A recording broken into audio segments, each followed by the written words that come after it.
बच्चों, आज हम आप सबके लिए कक्षा 10 विषय गणित में प्रश्नावली 12.2 का प्रश्न क्रमांक 1 का क्वेश्चन लेकर के आया हूँ।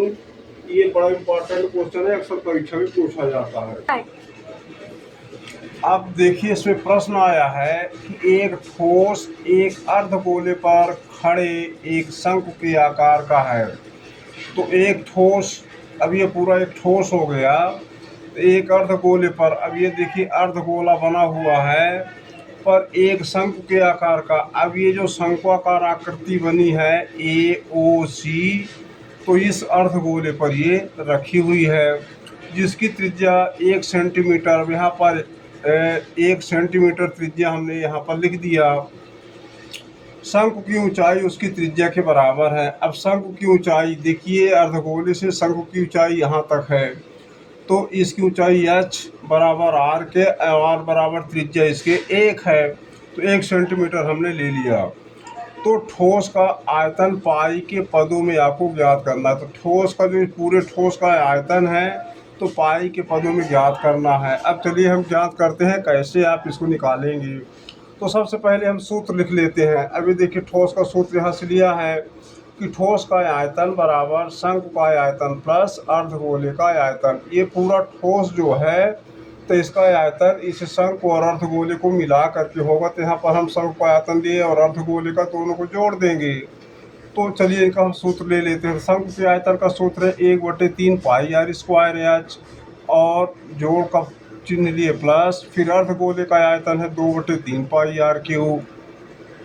अब चलिए यहाँ पर हम बराबर बराबर पाई आर को कॉमन में ले लेते हैं, भाग दे दिए, तो pi r square pi r cube है, तो बराबर लेंगे तो इधर आर ज़्यादा है, तो आर स्क्वायर के बराबर दोनों तरफ से मान ले लेंगे। तो पाई यहाँ पर आ गई दोनों तरफ की, और आर स्क्वायर दोनों तरफ से आ गए, तो पाई आर स्क्वायर कॉमन लिए। यहाँ बचता है 1/3 एच, इधर बढ़ता है 2/3 और 1 आर।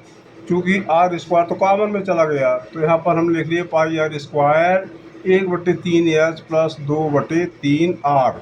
यहाँ एच बराबर आर बराबर 1 सेंटीमीटर शंकु की त्रिज्या है।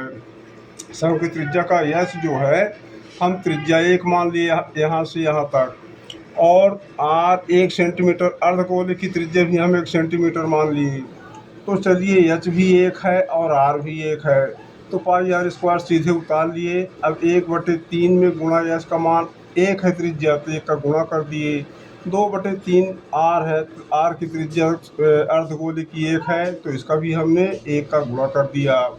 तो पाई आर स्क्वायर सीधे उतर आया। अब 1 एकम 1/3 धान, अब 2 एकम 2/3। अब देखिए यहाँ पर प्लस का चिन्ह है, दोनों के बीच में हम जोड़ेंगे इनको, तो ये हर समान है, तो ये दोनों डिवाइड हो गए आपस में, तो 1 बचता है। 1 का तिरछा गुणा करेंगे हम, तो 1 एकम 1, यहाँ पर 1 गुणे 1 कर दिया, 1 दुक्के 2, तो 1 गुणे 2, और 3 का एलसीएम हमने लिया 3 आया। यानी यहाँ पर हम लिख दिए कि तिर्यक गुणाकार हर 3 का एलसीएम बराबर 3 लेने पर 3 यहाँ पर मिल गया। अब पाई, अब यहाँ पर आर स्क्वायर है, तो त्रिज्या हमारी दोनों की 1 है, तो यहाँ पर हम 1 का स्क्वायर किया। अब जो तिरछा गुणा किए थे, 1 एकम 1 धान 2 एकम 2, और 3 का लघुत्तम लिए यहाँ आ गया। तो पाई 1 का गुणा 2 बार किए, तो 1 एकम 1 और पाई एकम पाई आ गया। अब 2 1 3 ये जुड़ गया, अब बटे 3 आ गया। अब 3 एकम 3 हम इसको डिवाइड कर दिए, तो यहाँ बचता है 1, तो पाई का 1 में गुणा कर दिए, तो पाई गुणे 1 बराबर पाई आ गया वर्ग सेंटीमीटर। अतः ठोस का आयतन पाई सेंटीमीटर का वर्ग, पाई के पदों में यह ठोस का आयतन आपका निकल गया। तो इस प्रकार से इस ठोस के आयतन को आप बड़े सरलता से निकाल सकते हैं, और जो भी इसमें समस्या होगी तो आप हमें कमेंट बॉक्स में लिख करके अवगत कराइएगा, मैं इसका सलूशन फिर से निकाल दूंगा। तो इस तरह से आप इसको सीखते रहिए, परीक्षा की तैयारी करते रहिए, जो भी समस्या हो तो आप हमको अवगत कराते रहिए, मैं उसका समाधान बताता रहूँगा।